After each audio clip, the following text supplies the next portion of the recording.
ذرا تصور کریں، مکہ کی گلیاں خاموش ہیں مگر دلوں میں طوفان برپا ہے۔ قریش کے سردار ایک فیصلہ کن پیشکش لے کر آئے ہیں، 1 سال تم ہمارے معبودوں کو مان لو، 1 سال ہم تمہارے رب کو مان لیں۔ اسی لمحے ایک ایسی صورت نازل ہوتی ہے جو حق اور باطل کے درمیان ہمیشہ کے لیے لکیر کھینچ دیتی ہے۔ یہ ہے سورۃ الکافرون۔ قرآن میں اس سورہ مبارکہ کا نمبر ہے 109 اور 6 آیات ہیں۔ نبوت کے ابتدائی سال تقریباً 615 سے 617 عیسوی میں نازل ہوئی۔ شدید ظلم تھا، معاشرتی بگاڑ بہت زیادہ تھا۔ جب نبی کریم صلی اللہ علیہ وسلم کی دعوت مضبوط ہونے لگی تو قریش گھبرا گئے۔ انہوں نے سوچا کہ اگر کسی طرح عقیدے میں سمجھوتا کروا لیا جائے تو مسئلہ حل ہو جائے گا۔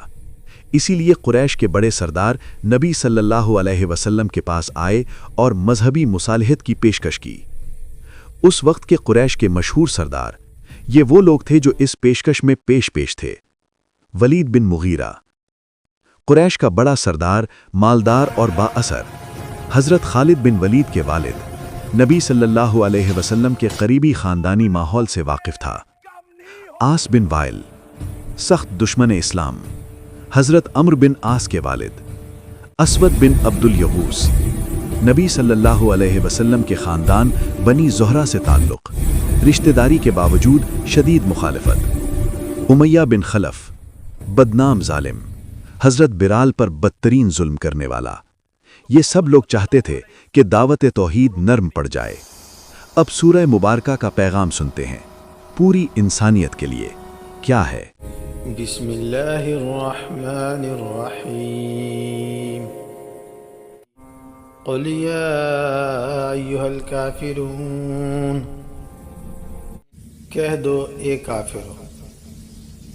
یعنی یہ خطاب ہو رہا ہے نبی علیہ السلام سے۔ اللہ رب العزت کہہ رہے ہیں کہ کہہ دو کافروں کو۔ یہ خطاب سخت ضرور ہے مگر واضح ہے، یہاں دشمنی نہیں بلکہ حد بندی ہے۔ اسلام بات کو گما کر نہیں کرتا، صاف اور واضح انداز اختیار کرتا ہے۔ یہ ہمارے اسلام کی، ہمارے دین کی، قرآن کی یہ خوبصورتی ہے۔ لا اعبد ما تعبدون، میں ان کی عبادت نہیں کرتا جن کی تم عبادت کرتے ہو۔ یہ مستقبل اور حال دونوں کا انکار ہے۔ اسلام وقتی فائدے کے لیے بھی شرک قبول نہیں کرتا۔ وَلَا أَنْتُمْ عَابِدُونَ مَا أَعْبُدُ، اور تم اس کی عبادت نہیں کرتے جس کی میں عبادت کرتا ہوں۔ یعنی یہ عقیدہ صرف زبان سے نہیں، نیت اور اطاعت سے ہوتا ہے۔ ظاہری مان لینا ایمان نہیں کہلاتا۔ وَلَا أَنَا عَابِدٌ مَا عَبَدتُّمْ، اور نہ میں آئندہ کبھی تمہارے معبودوں کی عبادت کروں گا۔ یہ مستقل اعلان ہے، کسی بھی مستقبل کے سمجھوتے کے دروازے بند ہو گئے۔ وَلَا أَنْتُمْ عَابِدُونَ مَا أَعْبُدُ، اور نہ تم میرے رب کی عبادت کرو گے۔ یعنی جب تک شرک موجود ہے توحید ممکن نہیں۔ لَكُمْ دِينُكُمْ وَلِيَ دِينِ، تمہارا دین تمہارے لیے، میرا دین میرے لیے۔ یہ رواداری ہے، کمزوری نہیں۔ اسلام جبر نہیں کرتا مگر حق پر کوئی سودا بھی نہیں کرتا۔